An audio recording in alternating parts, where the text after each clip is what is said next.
Hello there, and thank you for joining us from wherever you are. We are live from our studios here in Kokomlemle on digital address GA09925339. Our top stories this hour.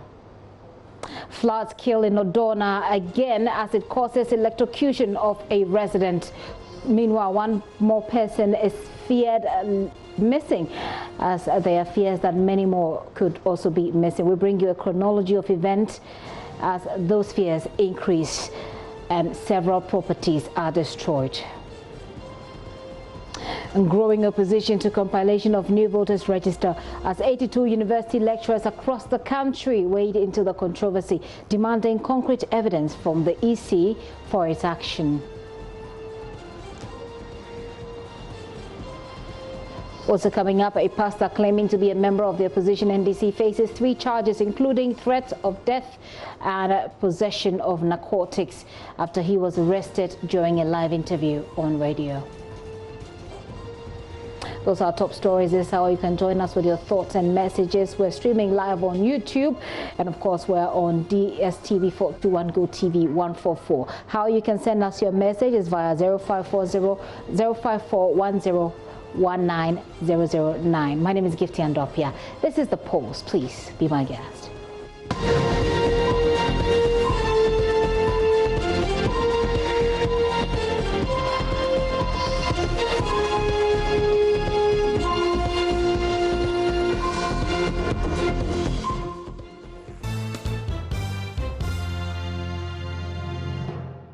You're welcome to the show. Let's start from Parliament, where the constitutional instrument to regulate the conduct of election 2020 has reached its full maturity today.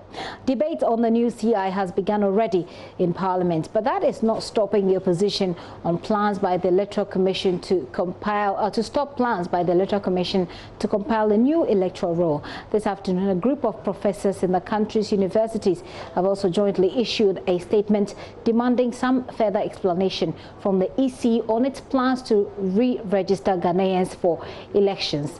There's also a petition to President Akufo-Addo to remove the EC chairperson altogether.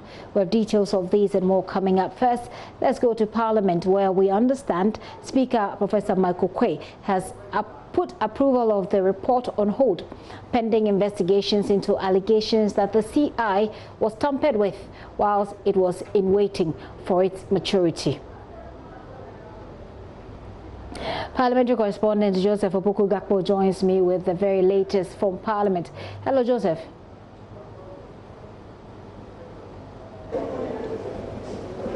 Hello, Gifty. Right, Joseph, give us an update of what's happening in Parliament as far as... Gifty, can you hear me? I do. Give us an update on the EC controversy and how it's panning out in Parliament so far. So, So the reference you make to the Speaker putting on hold approval of the Subsidiary Legislation Committee's report on the CI was actually on Friday, when Chairman of the committee, Dr. Dominic Ayeni, claimed that the report had been edited beyond his recognition. And so this morning, a new report was laid on the floor. And let me just read portions of it to you. The new report makes the point that the Subsidiary Legislation Committee, having examined the constitutional instrument within the ambit of the general object of the Constitution, is of the view that the rationale for the instrument is in accordance with the powers of the Commission under Article 51 with respect to the compilation of a credible and widely accepted voter register for the conduct of public relations and referenda. However, the committee could not arrive at a consensus as to whether or not the exclusion of a driver's license and the existing voter registration card from the CI is unconstitutional. So they couldn't reach a consensus on that. And then the conclusion of the report says the committee, by a majority decision, is recommending that the House adopts its report and allow the CI, that's the Public Elections Registers of Voters Amendment Regulation 2020, to come into force at the expiration of 21 sitting days in accordance with Article 117 of the Constitution. So that's the recommendation from the committee. The House debated the committee's report extensively for more than 2 hours.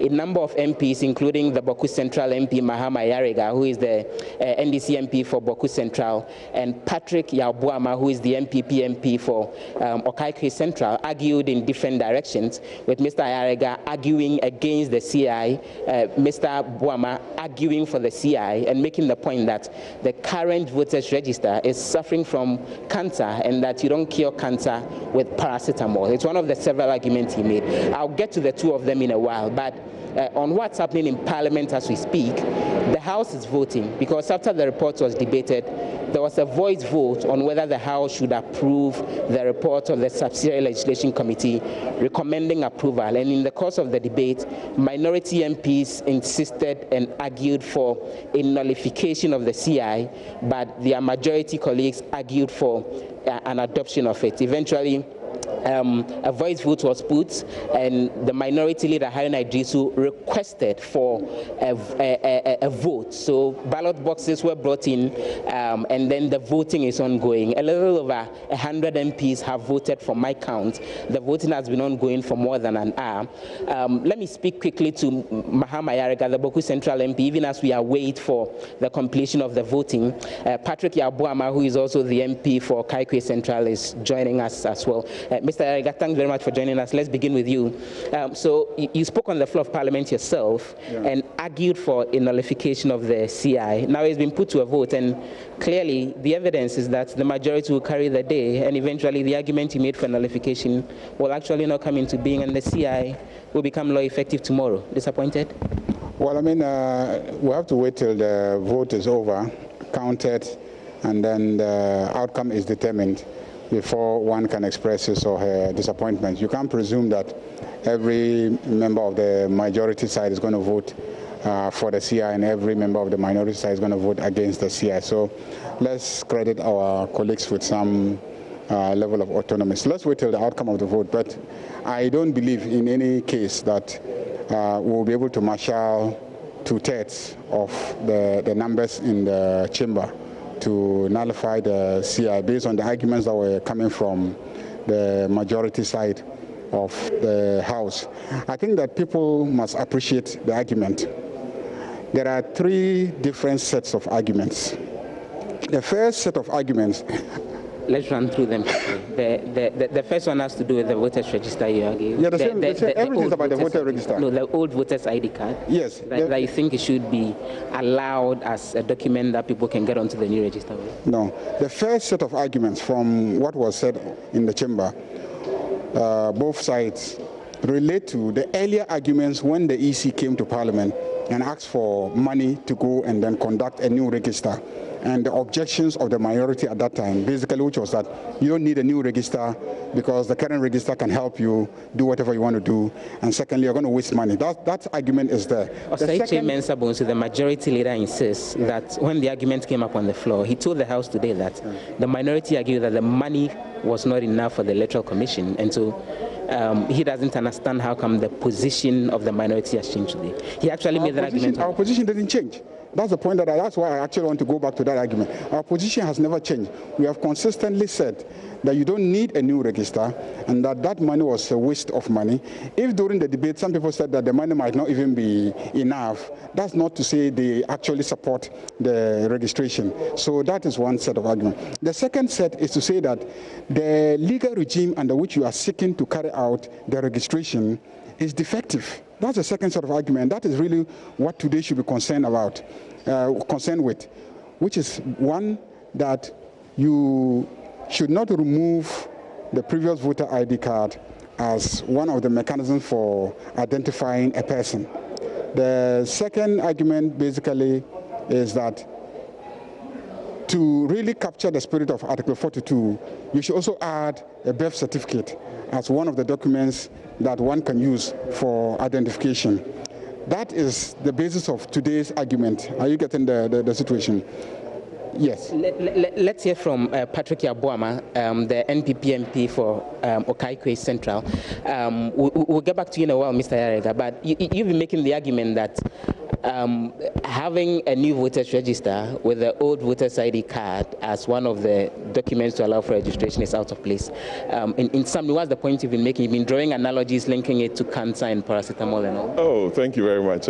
We had a very heated debate on the floor, and both sides argued strongly their case. First and foremost, I traced the problem with the register from the CI-12 of 1995.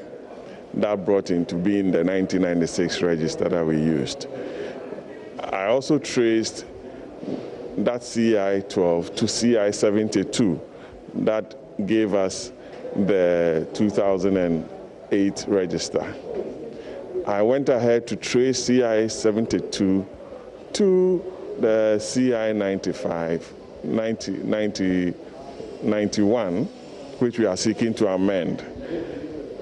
What I sought to do was that the eligibility criteria that was used in CI-12 did not include some of the documents that will enable you to identify who the person is if he's Opoku-Gapo.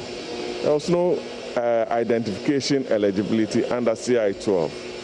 Secondly, to cure some of the challenges under CI-12, birth certificate was not a breeder document that was used under CI-72 and CI-91. So in effect, the Electoral Commission saw some challenges in some of the requirements that a will-be voter ought to prove or show before he or she is registered.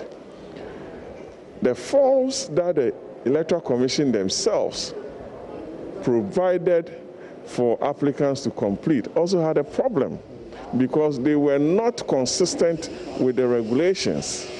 Okay, so what I was trying to urge on the House was that, one, the problems that CI-12 created was transferred to CI-72, which was also transferred to CI-91.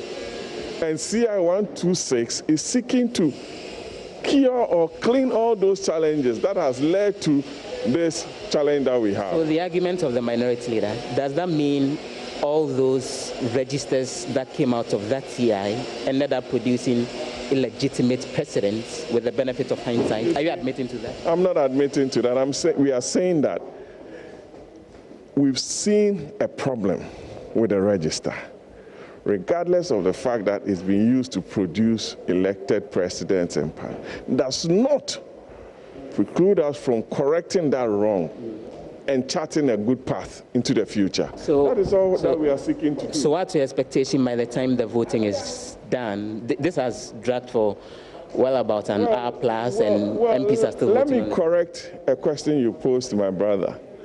This is not a vote on the CI. This is a vote on the adoption of the report of the committee. There's no motion on the floor for annulment. You understand? There are two distinct applications. That's correct. It's the committee's report that was debated, which the MPs are now voting on. So what are the likely outcomes? It is clear that the majority will vote for the report to be adopted.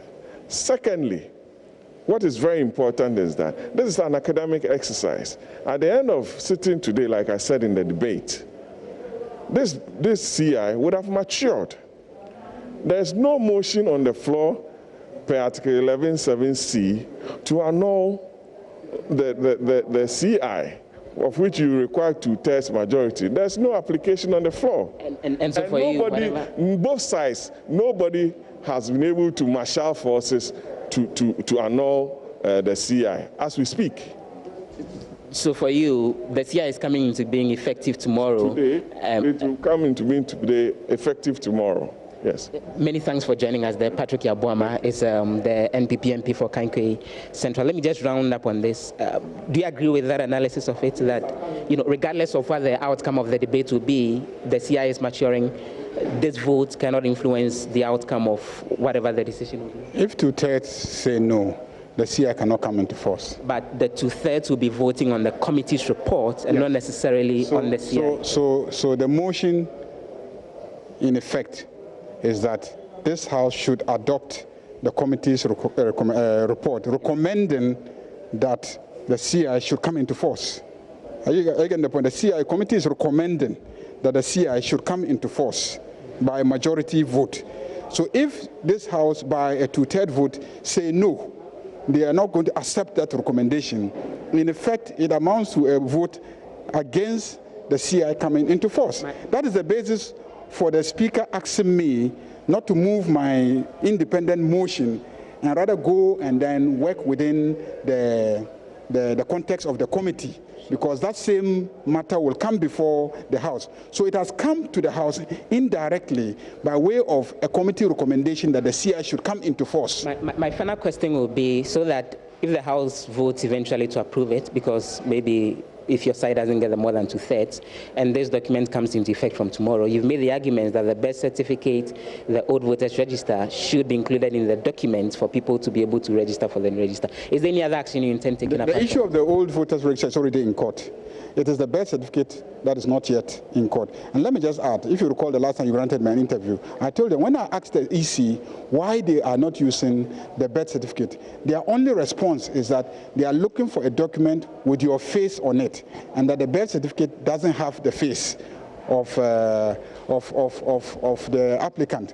So it's not because of the legal basis for using the birth certificate, but simply because it doesn't have a facial recognition capacity. That is the only reason why they are not using the birth certificate. And you're planning to go to court on that? On that issue, I am 100% sure that just as the Supreme Court was able to take a decision the last time in Abu Ramadan that you cannot use health insurance card, even though the CI had health insurance card, I believe that the Supreme Court again should be able to say, well, you can use a birth certificate because if you are looking for evidence of citizenship, which is the basis of Article 42, that is the most reliable document. Many thanks for joining us, Mr. Yarega. Let me just get a quick comment from Mr. Patrick Boma. So he's planning a court action even after the CI matures and everything, so that the birth cert is included as one of the documents that people can get onto the new voters register. Do you think it would go anywhere? I don't think it's going to go anywhere, because even with the National Identification Authority and the National Identity Register, the birth cert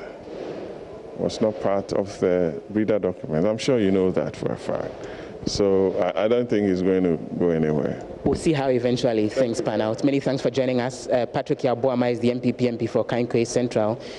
On the ticket of the NPP, and Boku Central MP Mahama Yarega also speaking to us there. Today is one of the days that a number of MPs have showed up on the floor. From my count, something in the region of about 200 of them have actually showed up, with both sides marshalling votes and getting their members in so that then they can cast their votes.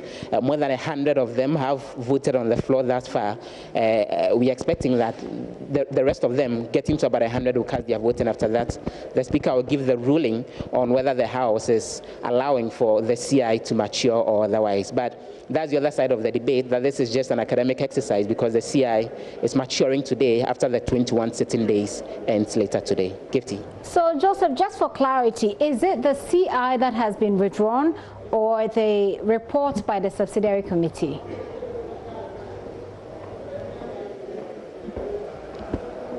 So what happened this morning was that the report of the Subsidiary Legislation Committee, authored by Dr. Dominic Ayini and the clerk of the Committee on Subsidiary Legislation, which was laid on the floor of Parliament last week, Thursday, is what was withdrawn this morning on the floor. Because after he laid that document on last week, Thursday, on Friday, he was back on the floor to complain that it had been edited, and Yabu Abiyasamwa, his ranking member, had edited it in a way that doesn't reflect what him as chairman sought to communicate in the report. So this morning, the Speaker gave room for that document that was laid on Thursday to be withdrawn, and Dr. Dominic Ayini then went ahead to lay a fresh report of the committee, which I quoted portions to you earlier in the day, a while ago. And the committee's report is recommending that the House allows for the CI to actually mature. The other side of the coin would have been for the committee to recommend that the House actually annuls the processes to allow for the CI to mature, after which it would have gone through a vote, and if more than 2/3 of MPs had voted in favor of that, then the CI would have been considered to have been annulled. But the committee is currently recommending its approval, and what the House is doing is voting on that new report that Dr. Dominic Ayine laid, which actually by by 12-9 decision is recommending that the House actually approves that particular document. But as Mr. Boama indicates, this is very much of a very academic exercise, because the majority MPs will vote in favor of it, even if the minority insists it's actually a document that should be annulled in terms of the constitutional instrument in question. And based on that argument, the bottom line is that the CI will then mature and it will become institutionalized.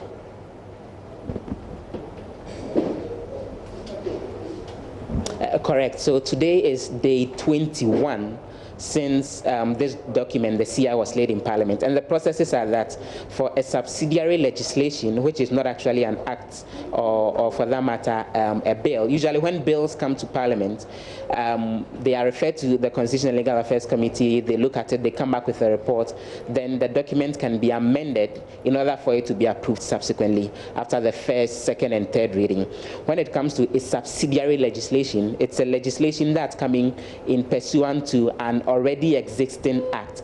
And so documents like that don't go through the regular process where it comes to the floor for possible consideration and amendment. When it gets laid in the House, then the countdown begins. After 21 continuous sitting days, it automatically becomes law. But the standing orders require that before it automatically becomes law, the Subsidiary Legislation Committee is supposed to come back to the House, because the document gets referred to them, recommending the position that the House should take on that particular CI. And that's what was done this morning, with the committee recommending that the House approves it. And by close of day today, that will be day 21. And from tomorrow, the CI will then become law, unless more than 2/3 of MPs vote today to annul it, which is most likely not going to happen, because the whole debate and voting is split along party lines, with the majority voting for it and the minority voting against it. And so by close of day today, it's going to mature, and from tomorrow, the CI 126,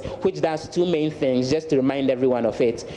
It's amending the laws when it comes to elections, and that document is saying that henceforth, with the EC's plans to compile a new voters register, if you want to get onto the voters register, you either need to show a Ghana card, which is from the National Identification Authority, or a passport to prove your citizenship as well as your date of birth before you can get onto the register. If you don't have any of those two documents, you need to get two Ghanaians who have already registered and gotten onto the register to actually come vouch for you that you are a Ghanaian and that you are above 18 years and that you are eligible before you can get onto the register.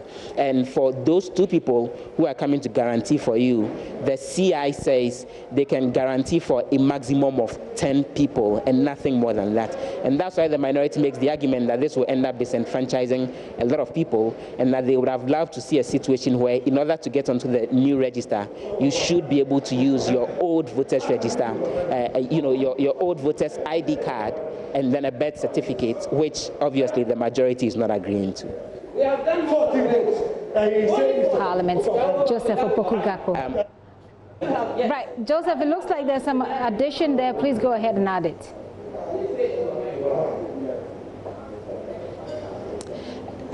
Let's try and get that. Dr. Clementa Park just walked out of the chamber. The indication we're getting is that the voting is done and that the results are out. Dr. Park just walked out of the chamber. How did the voting go? Well, according to the Speaker and what has been announced, the majority side carried the day. The yes vote was 14, more than the no vote. But as a minority, we are very proud of our stance, because our position is the position of the Ghanaian. It's a patriotic position.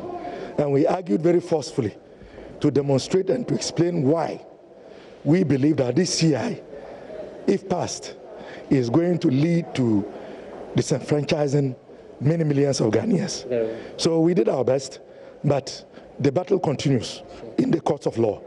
Many thanks for joining us, Dr. Clement Apak there. So the indication is that the voting is done, the counting is done. Those who voted in favor of the Subsidiary Legislation Committee's report recommending approval of the CI, there were 14 more votes in favor of the CI than against it. And so that exercise is done, and the CI now has all the possible green lights to mature by close of business today. Gifty. Joseph, thank you very much for that update, and thank you also for getting Dr. Clement Apak to give us that information. So that's just breaking right now. The voting is over in Parliament. He says 14 more votes 14 votes in favor of the CI. Joseph Opoku Gakpo brought us that comprehensive report from Parliament. Well, the EC also has a case to answer for in court. As we heard Dr. Clement Apak, the NDC is in court over this same matter. And so the EC perhaps may not even be able to go ahead with implementation unless those legal issues are cleared. Samson Ladia Yenene is the private legal practitioner. He joins me via Zoom, so he can help us understand it and put it in the right context. So thank you very much for your time and this afternoon. So we're just hearing from Parliament that the voting. So first of all, the Speaker withdrew the report from the committee so that they subjected it to voting. That voting is over, and the majority, of course, that was really expected, has voted in favor of the CI. What do you see from where you sit?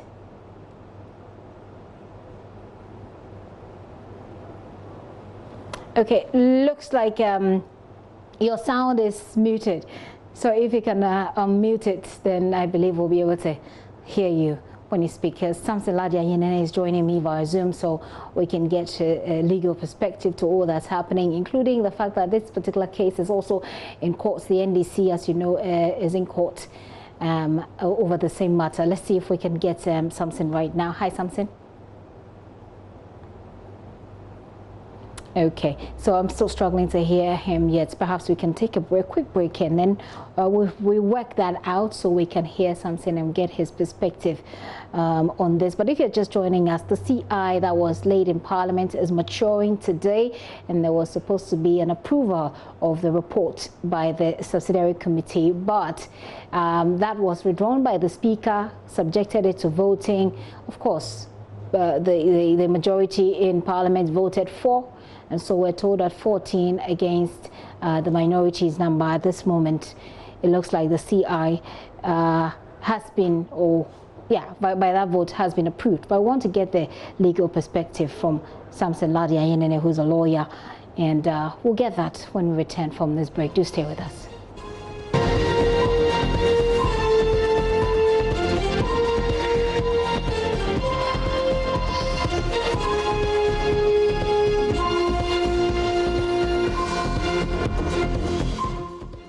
Welcome back to the show. Let's get quickly to Parliament, and then we'll come back with Samson Ladia Yenene. Distinguished ladies and gentlemen of the media,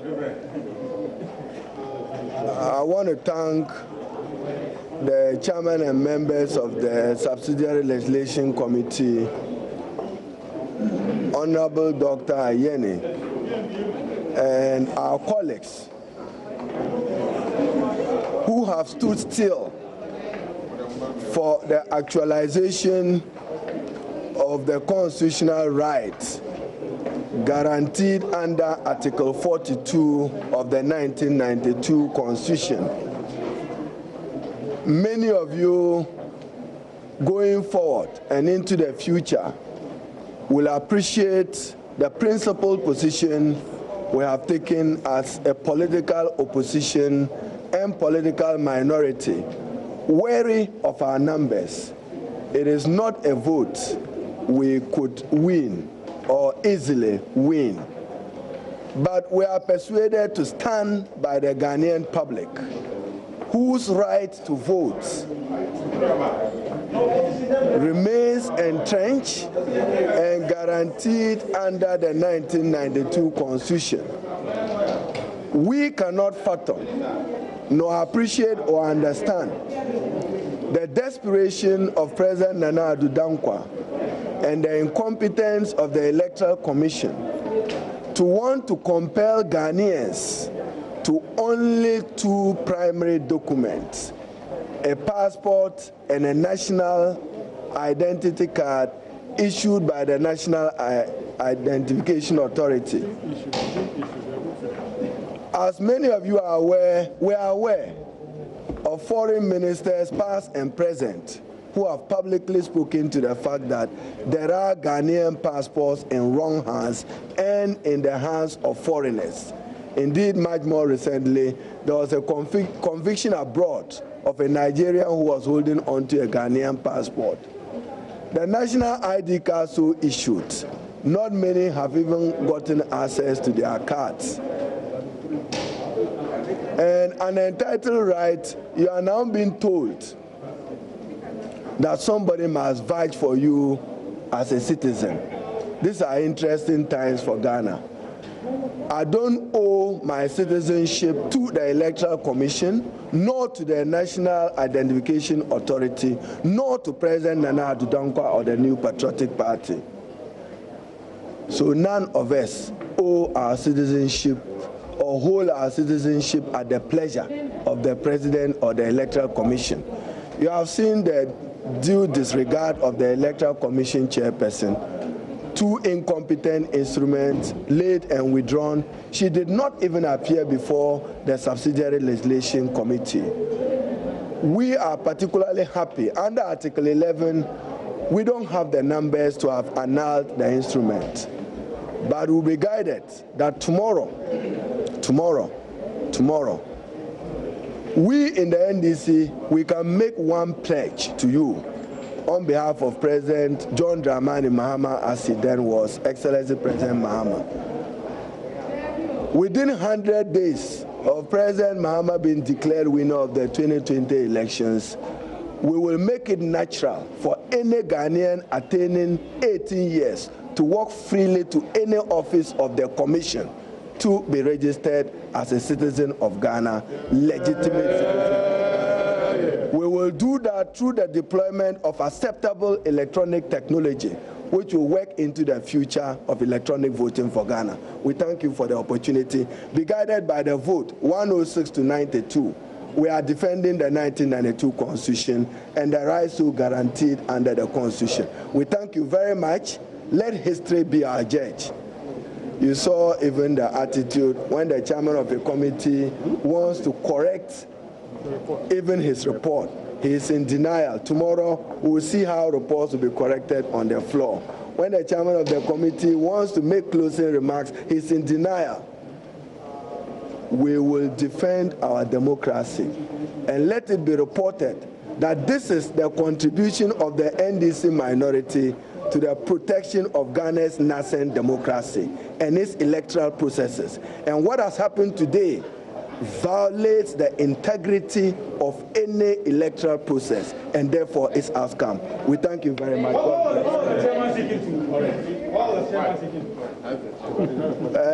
Chairman, you want to speak? But at least it was corrected for the record that this was a majority decision of 12 to 9. We stand by the Ghanaian people that they are entitled right at 18 to register to vote and to make reference to an identity card produced by the Electoral Commission. You can go to the Hansard. When we're setting up even the National Identification Authority, I insisted in 205 that this mandate be given to the Electoral Commission. They said no.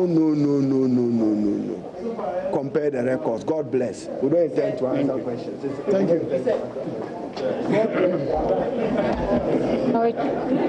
So they're just ending the press conference in Parliament, and that press conference is coming on the back of the voting process that has just ended in Parliament, looking to approve the CI, essentially the report of the committee that sat on that CI, and then the CI eventually, because that's what the committee recommended the approval of the CI, and so it's like two things in one. I still have something, Ladia. You heard the minority leader say that this is the violation of the integrity of every electoral process and its outcome.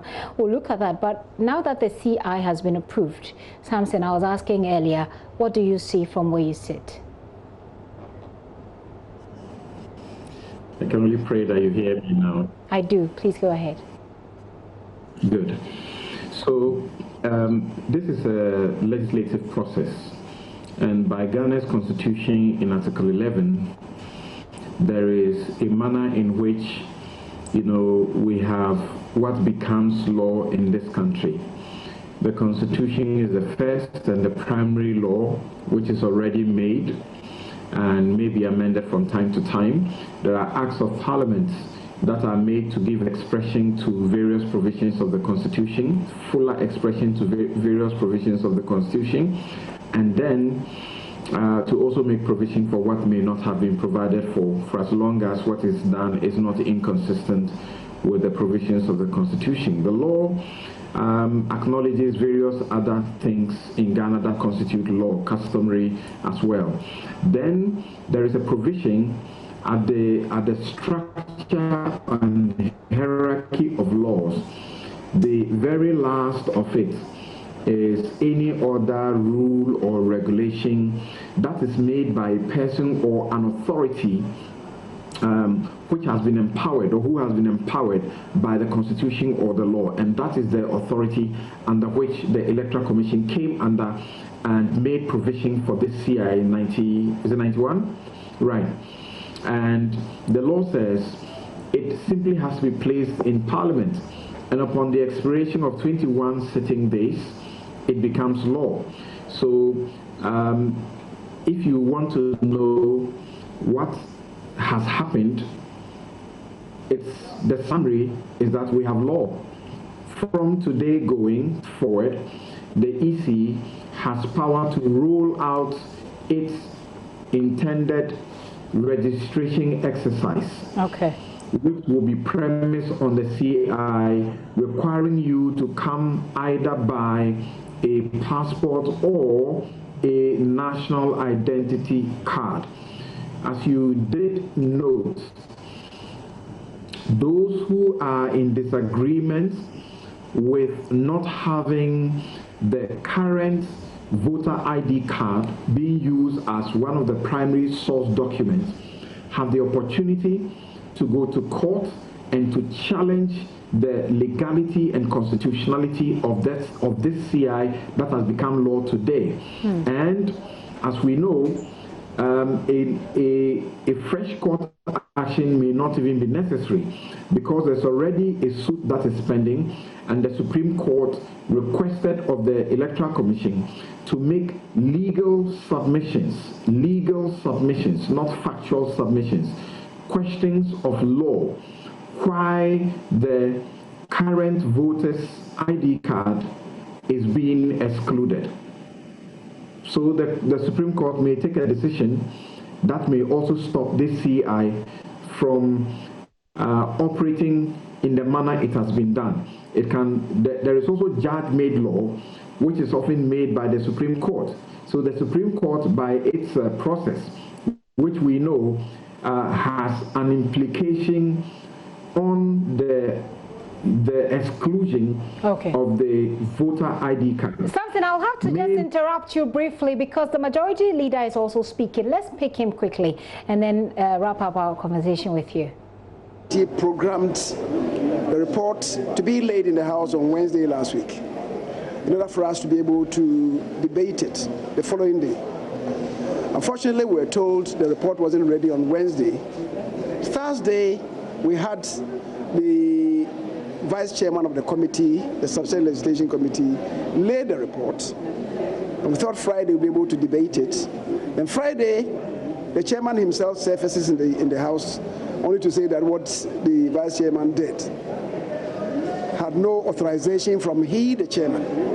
And that was most unfortunate. It placed the Vice Chairman in a very awkward position because it would have meant that the Vice Chairman had misled Parliament. Mr. Speaker saved his face when he said there appears to have been some miscommunication. So the paper should be nullified. What was purported to have been done by the Vice Chairman should now be regularized by the Chairman, which is what happened this morning. And thereafter we had to debate the report. The report of any committee is usually generated by the Chairman acting in tandem with the clerk of the committee. When you have produced it, you submit it to the committee for the committee to peruse it. If the chairman plans anything in the report and it comes up for discussion, the committee members could raise objections that what you are inserting does not reflect what transpired during the meeting. Or maybe they could say that, Mr. Chairman, this does not represent the entirety of the truth, so let's amend it this way, which is what the ranking member did after the chairman had given the report to him. You know, Friday, the chairman came up to say that what report he gave the chairman, the ranking member, to look at had been completely mutilated. I don't know where that is from. Even if a committee is chaired by an opposition member, the majority of members must accept the content. The chairman does not have the sole prerogative of determining the content. It must be agreed to by the committee members. As I said, today we had it late and we had to debate it. The issues raised, as far as I'm concerned, you heard. The remit of the Subsidiary Legislation Committee is defined by Order 166. Then you have a committee chairman who is trying to import extraneous matters into the committee's report by virtue of the fact that he's the chairman.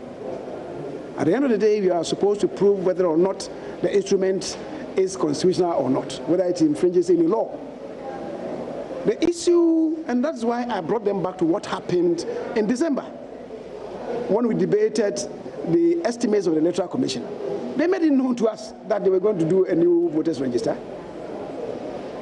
And when they say that they're not going to rely on a birth certificate, people are raising issues. We sent them back to memory lane. In 1992, when the first registration was done, birth certificate was not part of it. In 1995, when we had to do a re-registration of the entirety of Ghanaians, and it's been made to appear that this is the first time Ghanaians are going to be re-registered. In 1995, we did a re-registration of everybody in this country. The Electoral Commission did so. Nobody complained. In 2012, a re-registration happened in this country. Nobody complained. You know that. Birth certificates were not part of it. What has changed today? What has changed today? So they keep shifting the goalpost. When we are debating the estimates in the chamber, the position of the minority leader and indeed of the minority was that, yes, the provision would not suffice. The allocation would not suffice the procurement of biometric registration devices and biometric verification devices. So the minority leader, if you heard him, on the floor was saying that that money that had been allocated to the Electoral Commission was inadequate. That was his argument then. What has changed? I believe the committee member, the Honorable Obi Amwa, will add to the issues. Thank you, Leader. Well, you heard us on the floor, and most of the arguments were arguments canvassed at the committee level.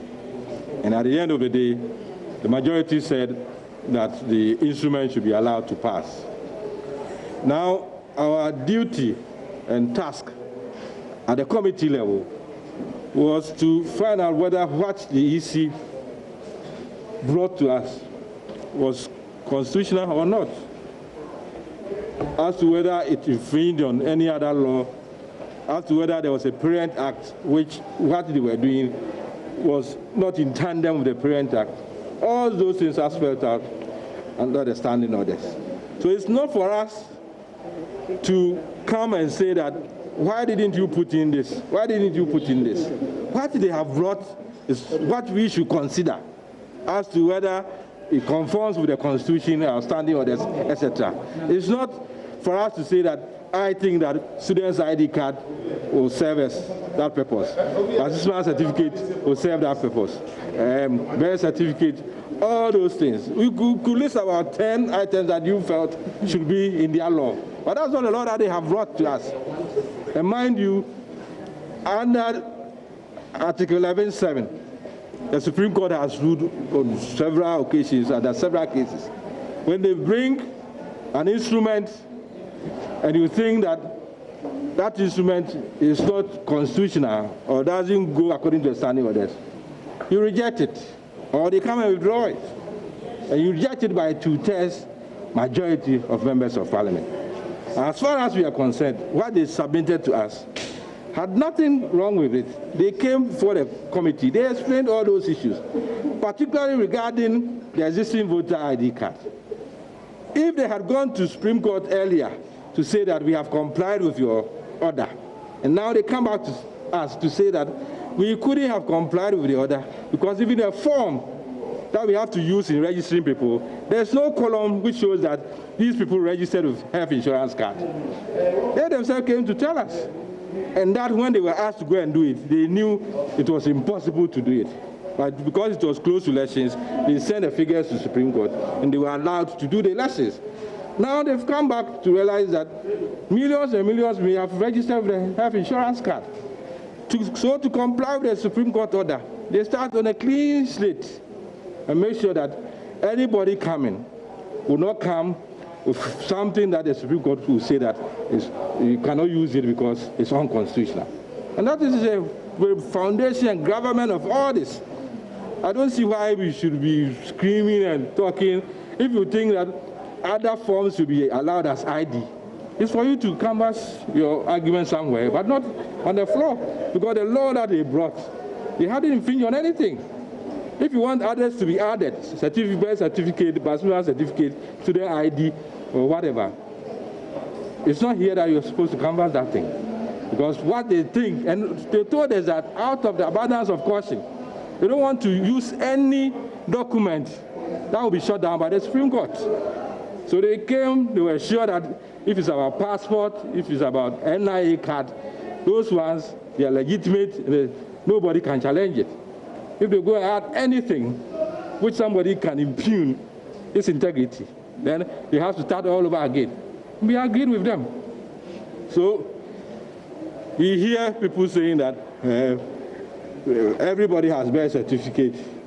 Indeed, working at the Ministry of Local Government and Rural Development, birth and death registry is under our ministry. When you engage them, they will tell you that people who even take their birth certificates to the foreign missions, they come for validation. If you're holding your birth certificate, you take it to any of your missions, they come for validation, just like other institutions. So if the easy things that they cannot validate your birth certificate the day that you are coming to register, and for that reason and other reasons, they have to eliminate it. It's for anybody to canvass elsewhere that indeed the EC should be compelled to add birth certificate as one of the documents required for registration. That's what it is. You may say that 5 people could vouch for somebody who didn't have any document. Just recently, limited registration, 2019. All those who went to register, they didn't have any existing voter ID card. And there were some, for various reasons, they had turned 18, they didn't have driver's licenses. They had turned 18, they didn't have NIA. EC brought their data, and it turned out that 95% of those who registered in 2019 didn't have any card. People had to guarantee for them. So this is not a new thing. And in any case, when it comes to guaranteeing and anything, it doesn't favor anybody. In my constituency, I can tell you thousands and thousands use health insurance card. And so if they're going to wipe everything out, they will have several people in my constituency who may not have any of these cards. But you have to be registered. And why would you then say that the EC is trying to favor one group against the other? I don't understand it. Maybe you have to ask them. That if it comes to guaranteeing, are you saying that you get people from the MPP stock getting guarantors more than people from other stock? There's no empirical evidence to this. So we are all in the soup together. If we all had our own way, everybody will be holding a card. You go, you get registered, you move on. But those who don't have, and we can guarantee for them, we guarantee for them, we all have cards, and we move on. That is what we can say. If there are any questions, we are ready to answer. Yeah. We talk about the existing voters list, as well as we speak, is there valid?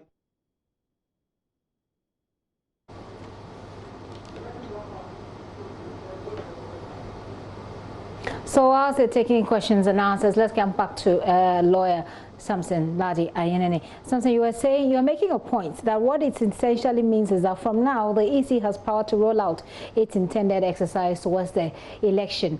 Does it mean that apart from the case in court that's asking for the inclusion of the old voters register, nothing can be done at this point?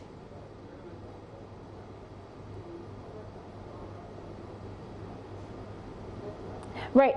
Right, something I was just asking whether or not the fact that the EC has now power to roll out its intended activities towards the election 2020 means that nothing else can be done apart from the substantive matter in court seeking to include the old voters register in this process.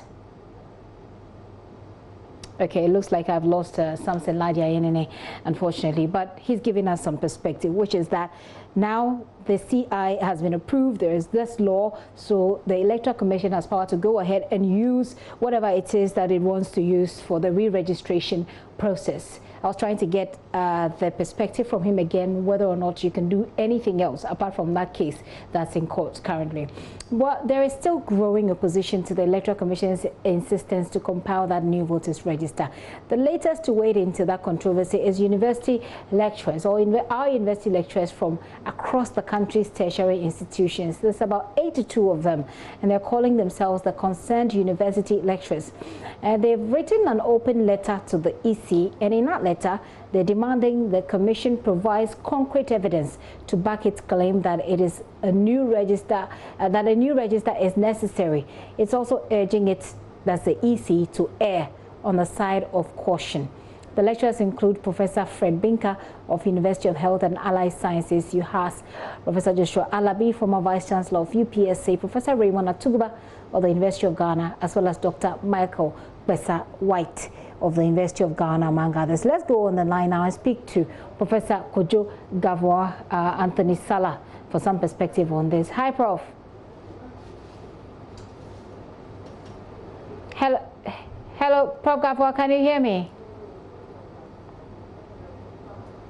Okay, I actually have Professor Salah joining me via Zoom. Hi, Prof.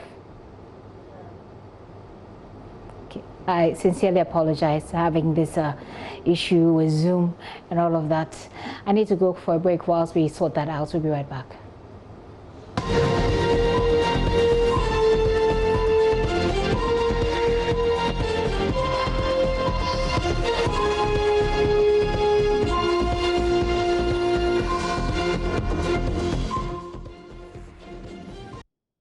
Welcome back. Let's get on the Zoom right now. I do have Professor Anthony Salah joining me for that conversation. Hi, Prof. Salah. Thank you for your time. So we noticed that the grouping is called Concerned University Teachers. One would argue that there is already an association of university teachers, UTAG, that you could have channeled your concern through. So why this grouping? Oh, well, it's just couple of people decided that we need to do that because UTAG, you have to go through a whole lot of process. And, you know, the president said we should be citizens and not spectators. So this is a citizenship issue. And UTAG is there to do things in the interest of the university committee or all the lecturers, whether it comes to negotiations for salary and other things. So this is something that we don't think is necessary to go through UTAG. So it's not the situation that you have taken this to UTAG and had some sort of opposition or challenges, just to clear that.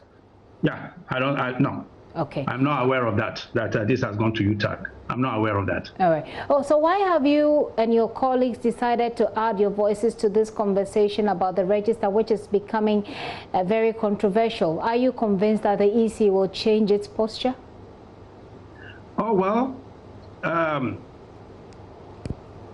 whether EC changes its posture or not is not necessarily the issue, but then we also wanted to know that there are university lecturers, there are citizens who are not really in tune or in line or follow her arguments as to why you should have a new register, because it's totally unnecessary, it's totally not needed, waste of resources. We used the same register in 2012. We used the same register in 2016. And then the same register, we had our president elected, I believe, 1.5 million votes difference and so on. We use the same register to create the new regions and then even the recent district elections. So what's the big deal there? Americans say if it ain't broke, don't fix it. So why this kind of bellicose and belligerent attitude that she wants to do it, she wants to do it? Why is in that? And when we know after elections, we want to be sure that the one who has won and the one who has been defeated, they should all accept the outcome. But if it is in a way where one party thinks that, oh, okay, the cards are decked against him, and then we've noticed elections have brought problems to our continent, whether it's Kenya, Liberia, Sierra Leone, and other places. And we feel that, hey, we should lend our voices to that because, you know, for evil to triumph, I'm not saying what she's doing is evil, but for evil to triumph is for good men to sit down and do nothing about it. Okay. And we don't want to get up one day and think that, oh, okay, we should have said something. So we've said it now. So it's on record. So you are against the compilation of the new voters register. Right now, a while ago, my colleague in Parliament, our parliamentary affairs correspondent, just reported that a voting process has ended. It has the CI that was laid before Parliament and asking that the NHIA or the NHIS, etc., rather that the NIA, the Ghana card and passport are the requirements to be registered in this process, has been approved. Essentially, the EC can go forward with the process. One may ask, I believe we had, is it 12 votes to 9? If I'm yes, that's correct? what they said at the press conference. Yeah, so which means we are voting along party lines, and that's not healthy for us as a country, okay? It's not healthy. Why are all the MPP parliamentarians voting 12 and all the NDC people voting 9? So that's not healthy for us as a democracy. Speaking of... So the thing is, what we have to do is that why new register? And if you're going to spend another $140 million, and with even House of Chiefs, Office of the Imam, Christian Council, other people, they have also added their voices of caution. So if all these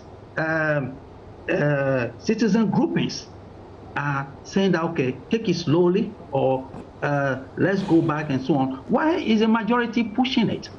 Is it that because you're in the majority, whatever you want to get it done? No. Prof, talking about the majority. Talking about party lines, voting along party lines, are you not concerned that this group that has come out to speak will be tagged, will be given a political tag, given that, for example, Professor Joshua Labe is a part of this group? He is indeed a former rector, rector of the University of Professional Studies, but he's also contested in the NDC elections. Aren't you concerned that as university lecturers you'll be roped into the politics? Oh, well, sure. People may rope us into the politics, but then we are not politicians. I have not run for any office. There are other people who have never even run for any office or held any political position. But even that, okay, if you look at 12 versus 9, then there is something, because previously when we were having voters, there were consultations, inter-party consultations, NDC, NPP, CPP, and what do you have? But this time we are not having that. So it's like the leading party or the government which appointed the EC, and the EC is pushing something down our throats. And we don't think that is fair. I mean, we know if we have the present government won the elections and had all these parliamentarians. So what is wrong with this voters register? All of a sudden, we woke up one morning and we realized that there's a problem with this voters register and we need to fix it. But we've been using it over the years and nobody has complained about it. Okay. Now you're going to insist that if even if you are going to use, first of all, we have 6 months to the election, and we have Prof,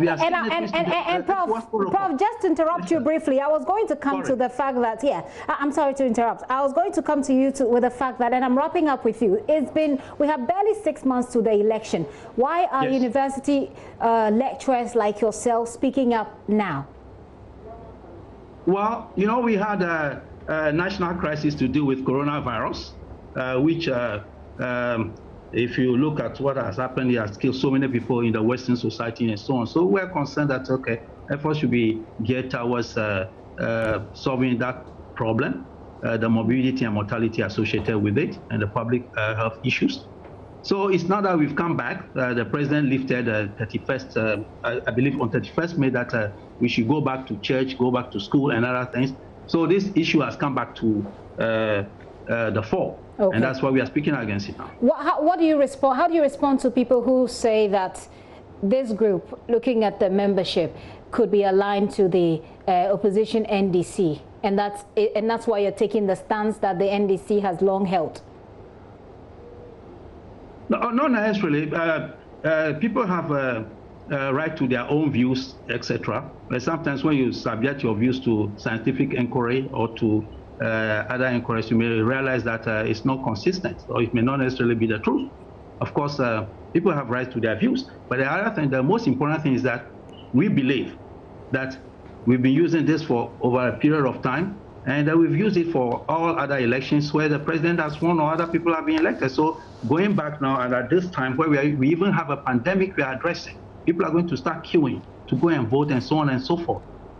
It's important that we speak against it, and that's what we are doing. So and we are not the only people. Right. The House of Chiefs have spoken against it. Chief Imam's office, I think they've also issued a statement, Christian Council, and major civil societies like IDD and so on. So we are not the first to come out. Others have spoken about it, and it's important Mrs. Jimensa should listen to voices of reason and not be bellicose and belligerent and say, okay, this is what I'm going to do because I have the power now, and we are in the majority, and we don't need tyranny of the majority. It doesn't help in a way. Democracy means let's sit down, let's negotiate, let's talk about things before we move on. We just don't say, because I'm the leader or I belong to the majority party, I have the vote, so let's do it. Doesn't help. They're not listening, or they're not changing their minds. The EC, they've gone ahead. Now the CI has been approved. There's only one substantive case at the moment in court, which has to do with addition of the voters register as a part of the re-registration process, which means the registration process is going to go ahead anyway. What next will a group like you do? Well, when we reach that bridge, we'll cross it. Thank you, Prof, for your time this afternoon. Professor Anthony Salah is a lecturer, right, at GIMPA. I think he was trying to say something there, but his position is clear. He says that they have their rights to their opinions, and so they're just asking the Electoral Commission to explain further. Otherwise, this exercise is unnecessary. I have something once again on the line. This has been quite a bit of a back and forth, but it's okay. Let's get the perspective and move on from there. Samson, you were making a point. Again, my question was that now that you've said that the EC has the power, I mean, what has happened indicates that the EC then has the power to roll out its intended exercise. Is there anything else that can be done, apart from the substantive case in court, that's seeking to include the existing voters register in this process? So I practically exhausted my points. Okay. On the note that now it is law. Once matured, the Constitution in Article 11, Clause 7, says it becomes law. So now it is law. If you want to change the law, you must show why that law is either unconstitutional or illegal to some extent. Okay. But more importantly, to be able to have that law struck down, you must show the Supreme Court that it does not pass muster, it is unconstitutional. And like I noted, there may not be the need for a fresh action because there's already an action, in which action the Supreme Court has asked the Electoral Commission to justify the exclusion by giving legal reasons. It has also filed 8 legal reasons, I think a 31-page legal reasons to justify why CI 126 is it should remain, and the voters ID card currently should be excluded. So as you and I speak now, the voters ID card that was in existence today is now excluded.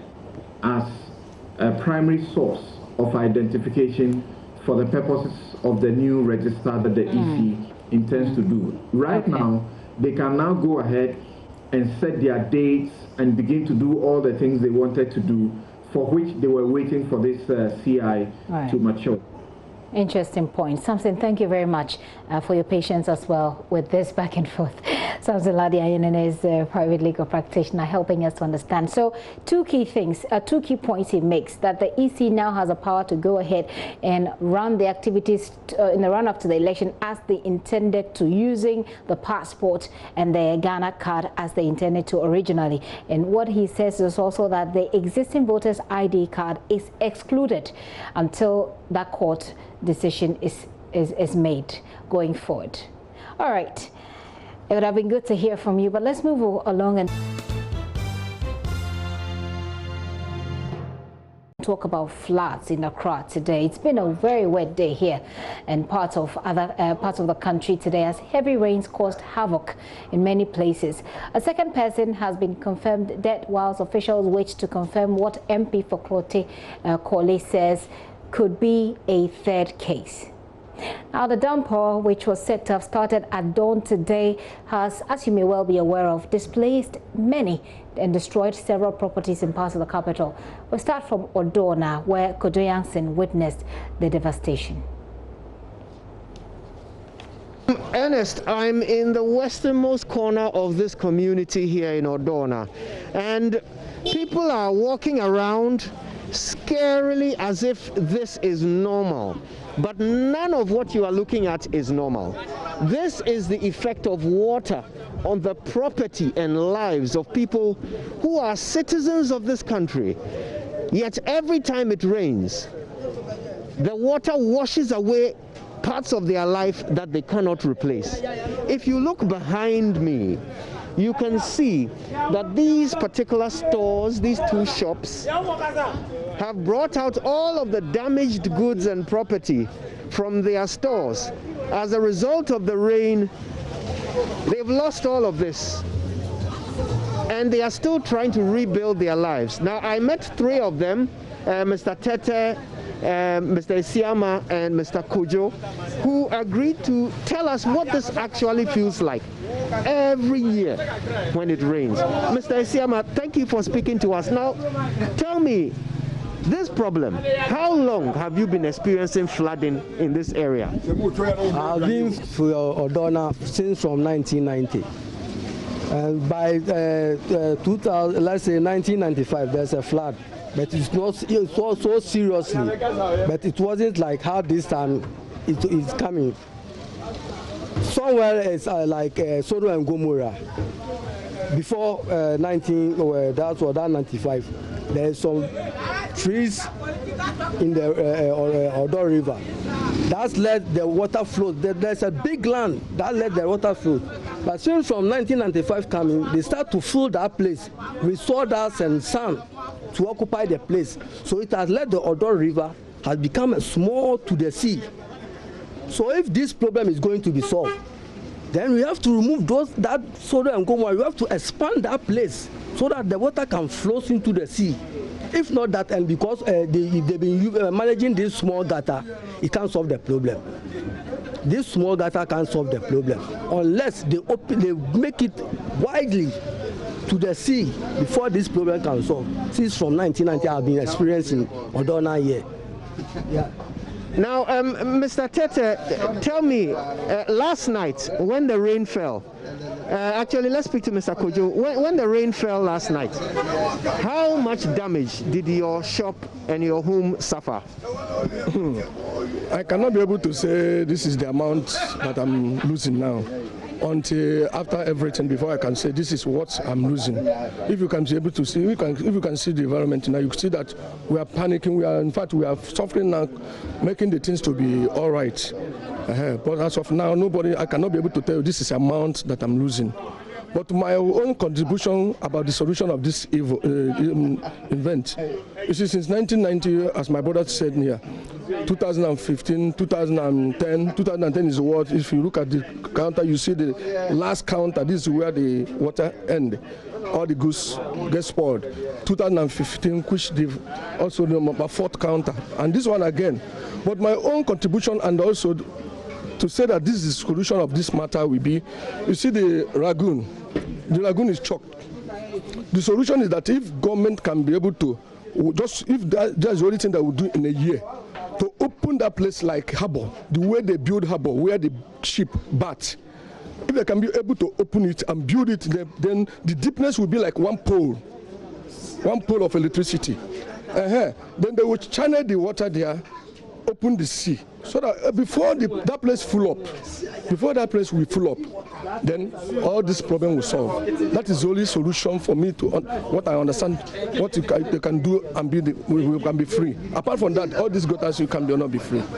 Now I can sense the frustration in the community, Ernest, because this is a story that has been told over and over and over and over again.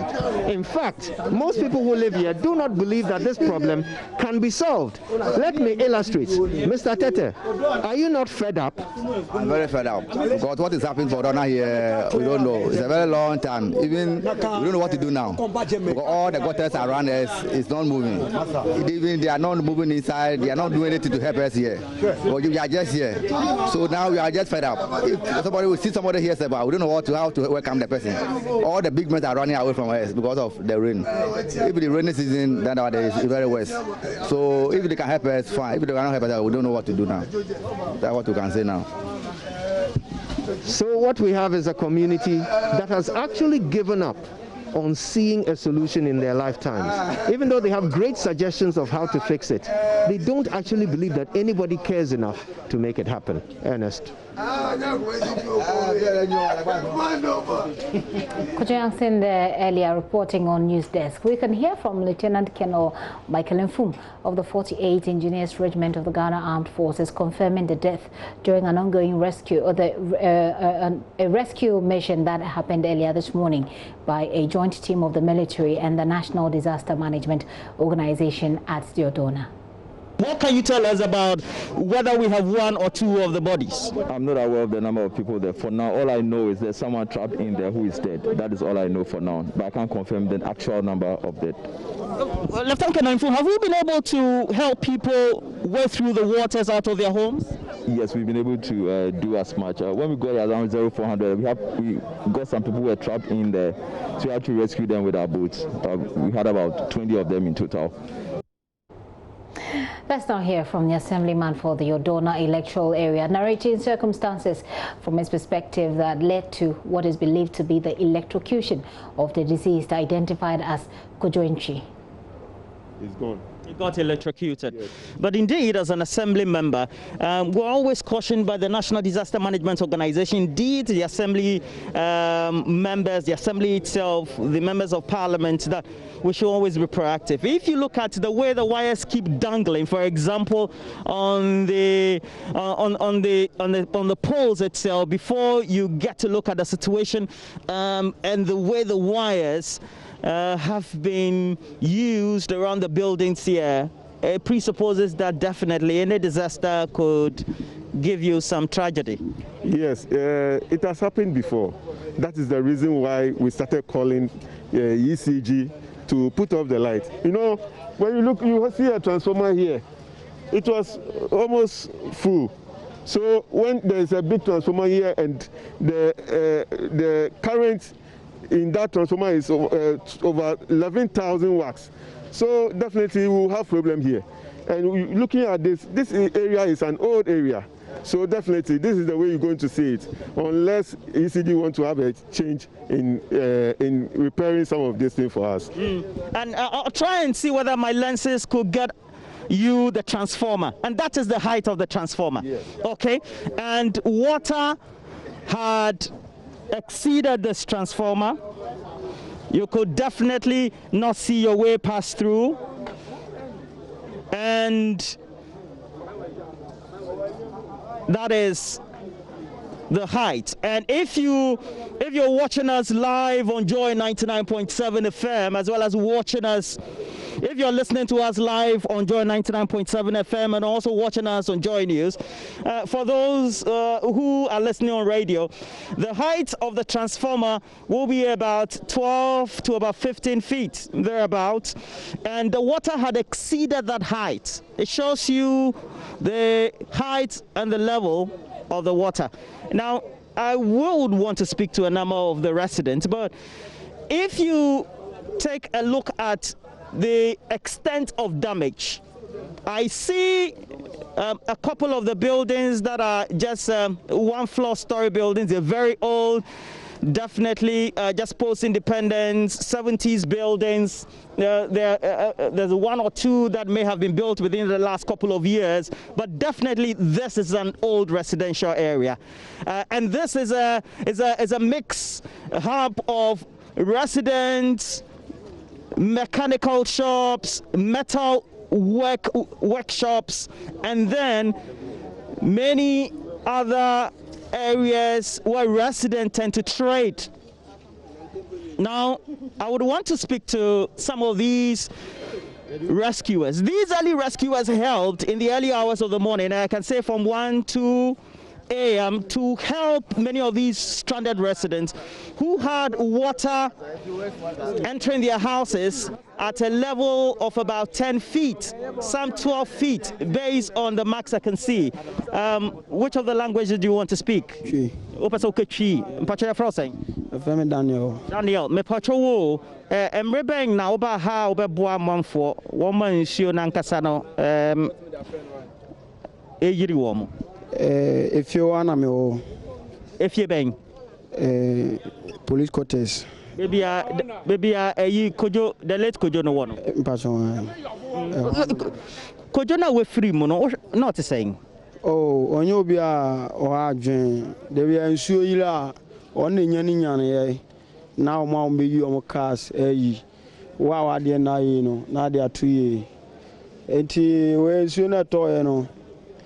Na say nyina yada be 12:30 to 1 mu ene ete say insuo ne ba ene odimika no konya na boy bi wa no fe no kofi so nko yi ni car no na insuo ne da insuo ne ba na boy ni tu ni car ti boy ni tu ni car na oba ye ni sa do be bobo eden ni ada ti obo dan ni mu no ena enyane ma ne bi nyane ti we nyane ye no police ni ba ko efia FNC Ronaldo o ko juma enam de ensuo ni toniti no o de ni kin ma obi boy bi wa ye junior ye fenable enti apia ba no bi sebo si Ronaldo ye kan se ne dan wa yi mu nyoma no no se ama yi di hia ni na gu soro asisi anaka TV nko a na apia na ka se udi ni pa wu a usi TV ena oja ibe no ho eti owura edan na osan ibe no no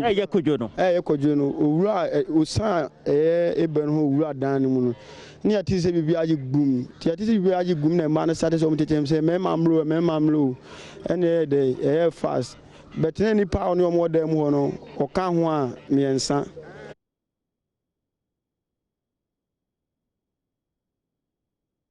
Very sad story earlier this morning. That gentleman essentially tells Roland what happened or what they believe happened at the time. He says there were 3 other people in the room, but we don't know that those people were affected. We only know that one body was taken away by the military earlier today. And as we reported, 2 people have died. So let's go to Parakou Estate, where my colleague Maswa Agbaba is reporting on the other death that occurred there. Well, that person has not been found, and Maxwell has more from there. Let's get closer and interact with some of the community people here. We have the father of the man who is missing here with us. We want to find out from him how he heard the news and what is happening right now. Ciao. Inti adiana akoso sisia.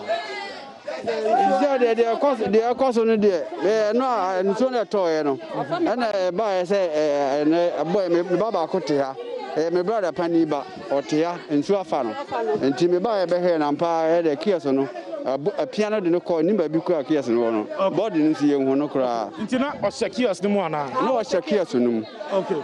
Well, he says the man they're looking for right now is his senior brother's son.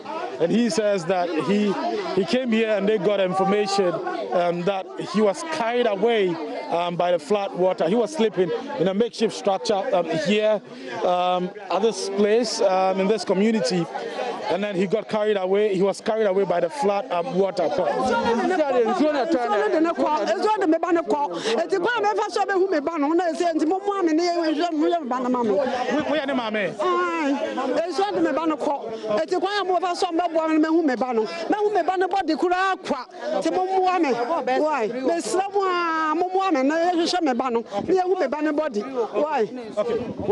she is saying that she knows the circumstances under which the makeshift structure was carried away by the flood water. His son was sleeping in there. So she's saying that she believes that her son is dead. And the only thing she wants now is how she can get the body. Oh.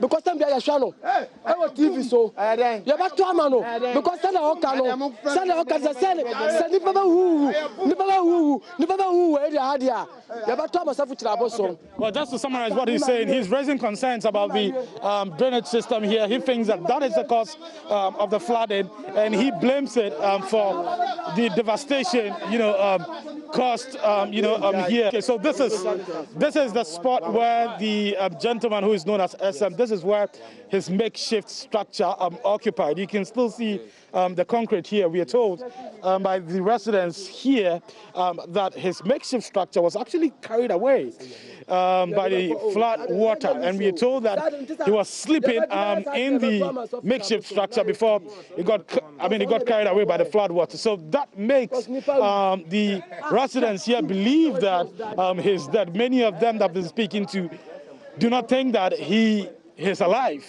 The drainage system they are talking about, so it was the drainage system that overflowed 8 banks and then got into the community here and destroyed properties belonging or owned by these squatters. Let's get closer. So some of the makeshift structures were actually washed into this drainage system, and you can see this television sets completely destroyed. I mean, they can't be used for anything again. So this is a drainage system that overflowed 8 banks, got into this community, washed away the makeshift structures, and then dumped it in here, and then carried whatever was in its way away. What's your name? My name is BK Christopher. BK? Christopher. Okay, you live here? Yeah, I live here. Okay. One of the problem that we are having in Ghana, in Accra, then I'm an environmental activist. Okay. Then inside my book, I'm the one that have written a book called Keep Ghana Clean, Malaria and Cholera Awareness. Okay. I finished the book 2050, and I'm looking for a bill to publish the book. What I said in the book, I said that a city with a poor drainage system suffer disaster of flood in the time of heavy rainfall. So there are many drains. If you are watching, you see that it was not constructed well, and that the government is not thinking about constructing the drains. This is the problem. And then the people that give a license for people to build, that they let people build in the water lane, where they give permit for those people. So there are many buildings that were built close to the water. They receive permit. So it's government we issue permit for those people. Those are some of the things, especially that normally cause flood in Ghana, in Accra. Okay, you live here? Yeah, I live here. My things were taken. Okay. My dress, my phone was taken. My boot, but you see my shoes, see, my boot was taken. Water take my cheese. I don't have anything. From morning now, I don't eat. Up to now, I don't have anything. What's your name? What? What's your name? My name is Kojovi. And Kojovi, yeah. What were you doing previously? How did you end up here? Oh, because of out of necessity that I will move to this place. Yeah. If it's a necessity, what is that to do? Necessity, like say we got money and we go and buy land or build house or maybe rent room in better place. But that is not the case. So did you know SM, the gentleman you're talking about, SM, the gentleman who got carried away by the flood water? Yes, I know. What time did it start raining here? It started raining around 11. It started raining around 11. Okay, around 11. So Around stand 11. here for me. And then what happened? And then, so as was inside, some people thought that it was not inside. Some people thought that it was inside. They were calling, because everyone that was inside kiosk, they were calling us that you should come out. We should come out so that maybe water that is coming is plenty. But they call him. They not hear of him. So then later, before we come here, we saw that the water begin to take all the kiosks, and we saw that the kiosk that was sleeping inside was taken, and we don't see, so nowhere to be found him. Do you think he's alive, or you think he's been carried by what happened? No hope for his life, because they knew that he was inside the kiosk before the rain. Okay. How old was he? How old is he? 20. 26. He has a wife and a daughter, right? Yeah. How many children? One. Okay. 4 months. Okay, so thank you very much for talking to us. Well, so this is the situation here, and like I mentioned earlier, this is right behind Parakou Estate. There's a squatter community here. A lot of the people here are squatters. And the drainage system here overflowed banks and then got into the community, destroyed all their makeshift structures. Many of them told me they do not have a place to sleep this evening. If you go just some meters away from this place, about 5 minutes walk from this place, there's a church just across the street. The Wonder Chapel International also has suffered the brunt of this flood. The church got flooded. Their musical instruments got destroyed in the process. Some church members we saw there are still busily cleaning up the place and what the flood left in its trail. So if you come here, it's still the attempt. All the gentlemen, all the men who live here in this community are trying to come together so they can step out and then try and look for their friend, SM, who we hear was carried away by the floodwater. Many of them think that he's dead, looking at the circumstances and the... Well, we don't know whether or not he's dead, but he's feared dead, as you heard the people there say. Let's get on the line of speaking to Director of Communication for NADMO, George A.C. Mr. A.C., thank you for your time this afternoon. Thank you, Madam. Have you had any updates from the situation in Parakou where one man is feared dead because they can't find him? Yes, I'm aware of that. But because, as you're saying, once we've not been able to find the body, we are not concluding that he's dead as of now. What does NADMO know? Yeah, we got the report that there's, of course, the rains issue and then the flooding situation. As your people said, we are aware of what happened at Circle, the Odo area. The military and our men, were involved in rescuing people who have been trapped. And then, unfortunately, one fatality that was reported in the morning. We also got another one from the Agbogblosi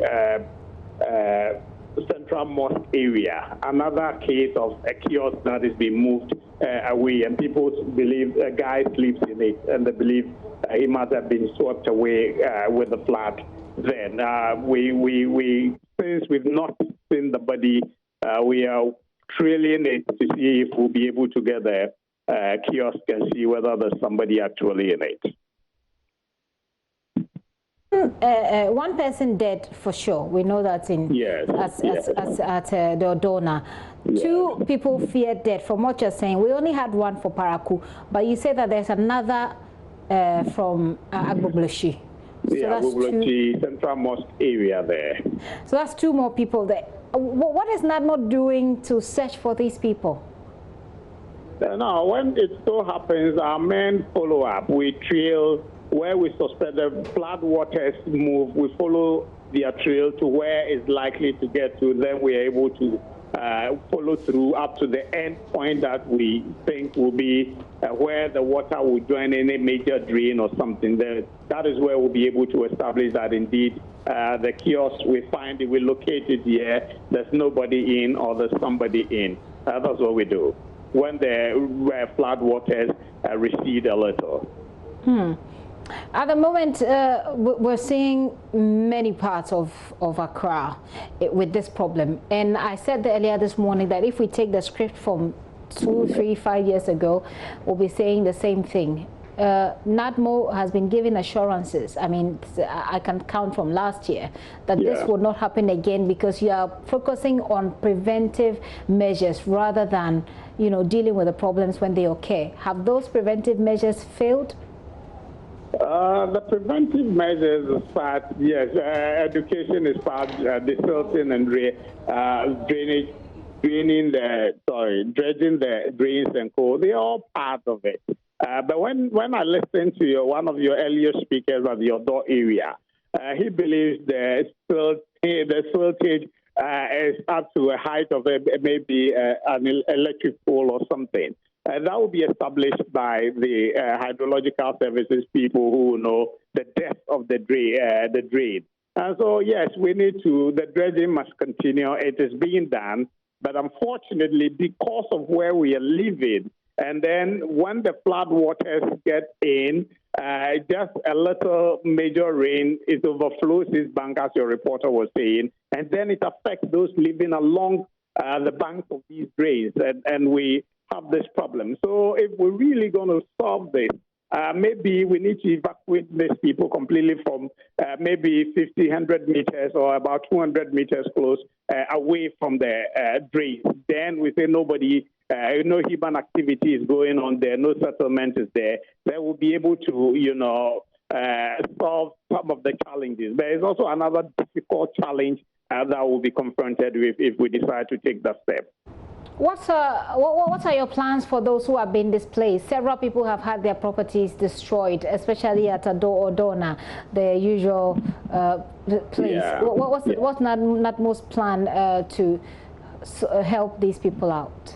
Yes, our men, some have gone back to the field, will bring this, and then one said he had not eaten and all that, which means livelihood matters are in. And then when their rooms are also, it's not possible for them to get back into their rooms and others, then we need the blankets and the mattresses to go support them. We're reviewing it and we'll make the response very soon. When very soon is tomorrow? I mean, I don't know where those people are going to sleep today. So where very soon is what? Tomorrow, the day after?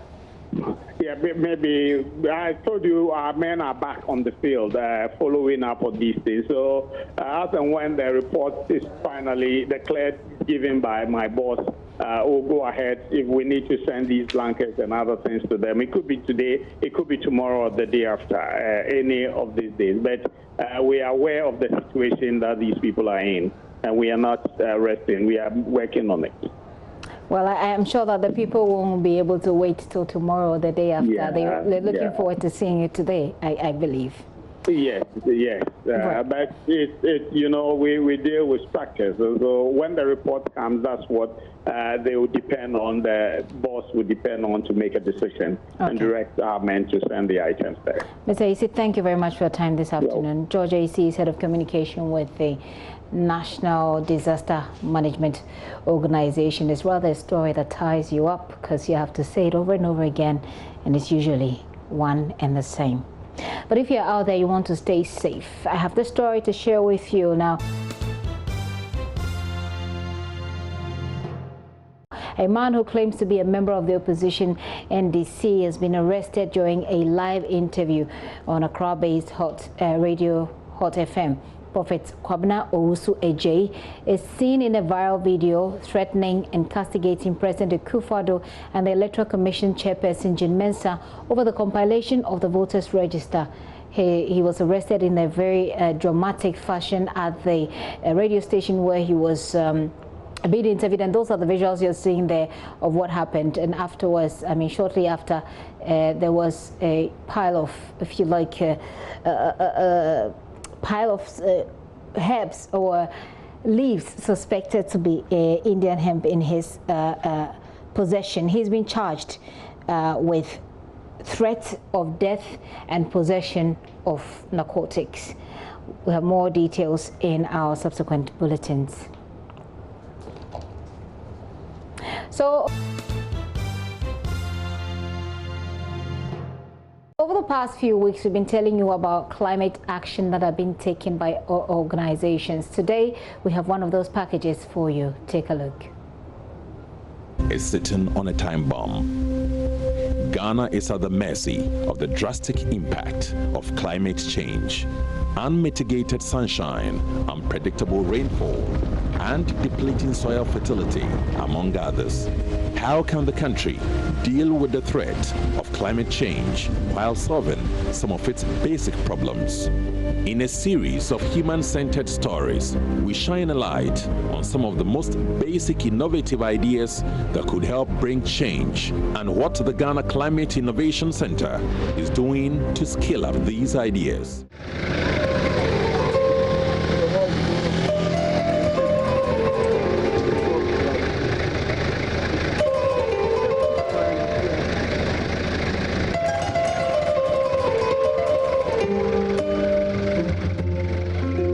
Here in Zebula, a small town in the Upper East region, a young entrepreneur is doing something novel in Ghana or maybe in Africa.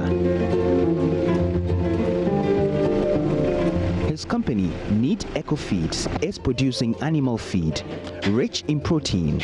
His raw material is waste from homes, abattoirs and markets. Throughout Ghana and other parts of Africa, tons of slaughter weights are produced from abattoirs, and what most of them do is that they dump them into water bodies, and others allow them to decay and emitting methane gas and other toxic gases that are affecting the ozone layer and having effects on the climate. And so what we did was that we crafted out of our environmental policy the recycling of the abattoir waste from our own abattoir and that of other abattoirs within the Upper East region. Yes, when the suppliers are many. So I want us to build a database. Lincoln Winimi Pida is the Chief Executive Officer of Neat Meat Limited. He holds a master's degree in business planning and microfinance management from the University for Development Studies, Tamale, Ghana. His business model has a huge impact on climate change and the source of income of 3,000 guinea fowl farmers in Ghana. There are various forms of animal rearing. We have the intensive and the extensive. And so from your point of view, the extensive kind of rearing is where the animals are allowed to graze openly. And that goes a long way to affect the environment because they graze off all the grass. Some of them even stumble on the soil, and that helps to make the soil very hard, and doesn't augur well for crop production. And so what we do is that our feed, once you have it, the farmers come in for it, their birds and their livestock are housed indoors, and so they are fed on it. And so it helps prevent the incidence of them going out to affect the environment by stumbling on them. Africa produces less than 1% of the feed produced globally, despite the continent's ever-increasing need to feed its livestock and poultry. The rise of fish meal and soy meal production is causing global issues such as overfishing and deforestation. Meeting the growing demand for protein to feed farm animals requires an alternative source of protein. At Neat Eco Feed, protein means maggot.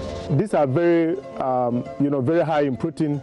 They contain about 60% protein, and they are very suitable for aquaculture, for poultry production, and even for livestock and other piggery projects. And so far, we started in 2018. We have been able to mop close to between 20 to 25 tons of waste from these abattoirs, and we'll be able to recycle that to produce this maggot feed.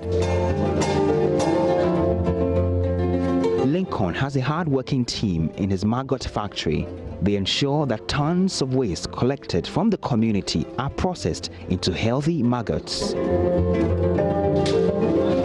One of them is Kadana Barnabas. He is the maggot production manager. This is how we go to producing the maggots. The maggots, we go to the various, in the region, we go to the various abattoirs across the region. They have 5 abattoirs that we used to go out to mop up the fecal waste in the abattoirs. And then we understand that we go to the various households to take domestic waste.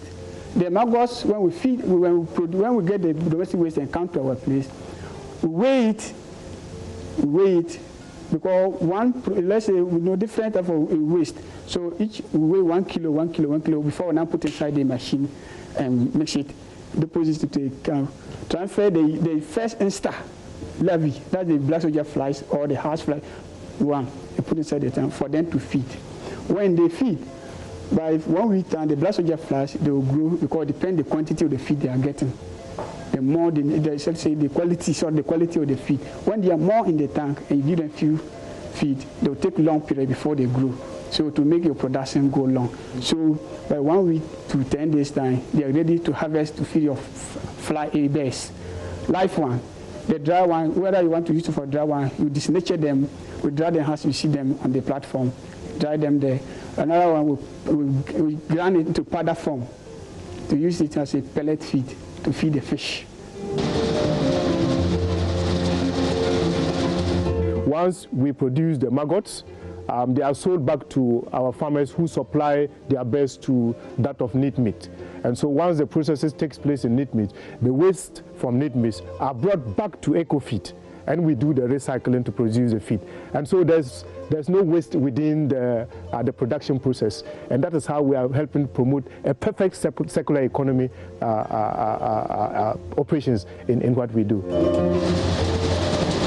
Neat eco-feed is gradually gaining some acceptance among some farmers. Farmers have, for the past years, relied on termites, which they harvest from the wild, which is not sustainable because they have to burn the bush to be able to get a clear environment to mount the termite mounds.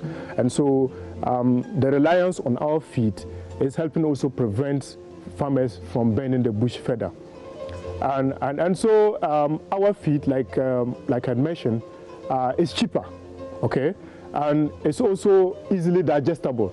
For instance, the younger guinea fowls or the kids, their gastrointestinal parts are not well developed to be able to digest the orthodox feed like that of soya and crushed maize. And so our maggot feeds are a bit softer.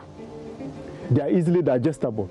And so when the farmers tried our feeds at the initial stages and realized that our feed was more of what the bears needed, they continued to come back, and we continuously have repeated customers who come in for our feed simply because it is digestible, and it also helps reduce the kids' mortality by close to 50%. Anesthetist at the Zebula Government Hospital, Mr. Jeremiah Tamando, operates a small farm at the subsistence level. He has found the feed from Lincoln's maggots to be very nutritious for his birds. I think that this is the most effective way of rearing, because since I was introduced to them, anytime I need feed, I call them, they supply me. After feeding my birds and they are grown, they do come to me to also buy. I supply them the birds. They use it for their own business, which I understand they also have a company, a sub-company under the feeding one called Neat Meat. So most of the time they come to my farm to buy the birds in order to supply their customers.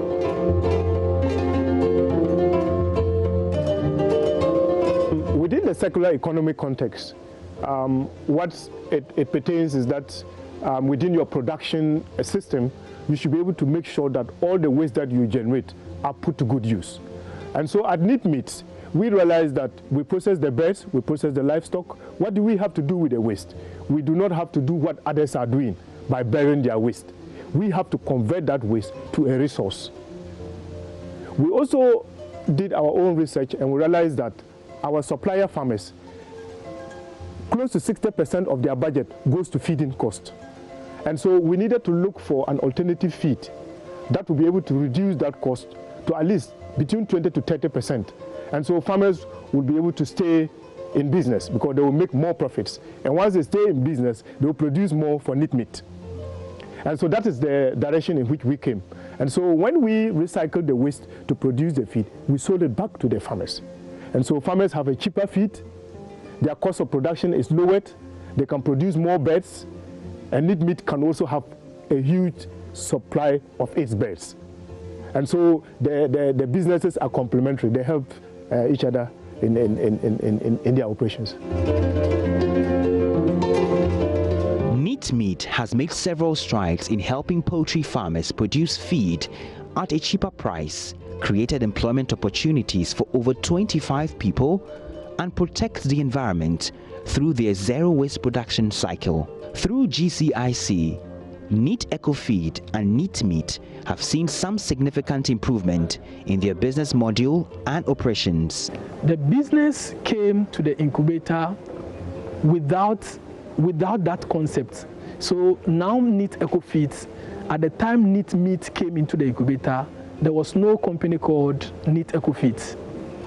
With the intervention of GCIC, there's now a company called Neat Ecofeeds with a number of full-time employees, with a production capacity that is reasonable. But to top it all, with this, he's been able to actually get additional funding. We see GCIC as a father of our business because our idea, the maggot production idea was kind of at the beginning stage. We got into contact with GCIC. They helped model our business. They helped provide technical advice, technical support, and a grant support to get it to the phase in which we are. And after the GCIC, we were able to look for other funding sources from the African Entrepreneurship Award, powered by the BMC Bank of Morocco. We got a grant financing support from the BMC through the support of the GCIC, because we leverage on the support that we got from GCIC to get that award.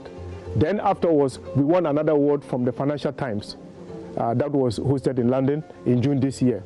We won the overall excellence in circular economy innovation. And all that builds up from the support that we got from the GCIC. So the partnership had been so perfect, and we are continually getting support from other donor organizations and other government institutions.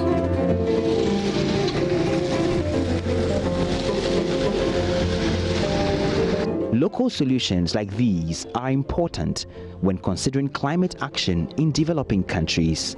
They can provide more effective and more scalable solutions than those adopted from elsewhere. He recently won another grant of $100,000. And I'm saying this because, but for the future GCIC saw in the concept of developing it into a viable product, the funders of the 100,000 wouldn't have seen what they had started, let alone put that in there. Now, if you go to Zebula today, then you appreciate what I'm talking about. He's set up and is expanding each day, employing people to work in different aspects. So these are real stuff that we are actually working with the businesses to create. And for us, it is heartwarming. It is exciting because in the end, you look back and you see that you've taken somebody from a zero number of employees, and this is the impact you are seeing today. Beyond the number of people who are employed in terms of job creation, come to think of the impact on the environment. The waste which would have been just churned out into the environment to cause problems and sicknesses and all of that now is being converted into valuable product that will contribute to economic growth for the country.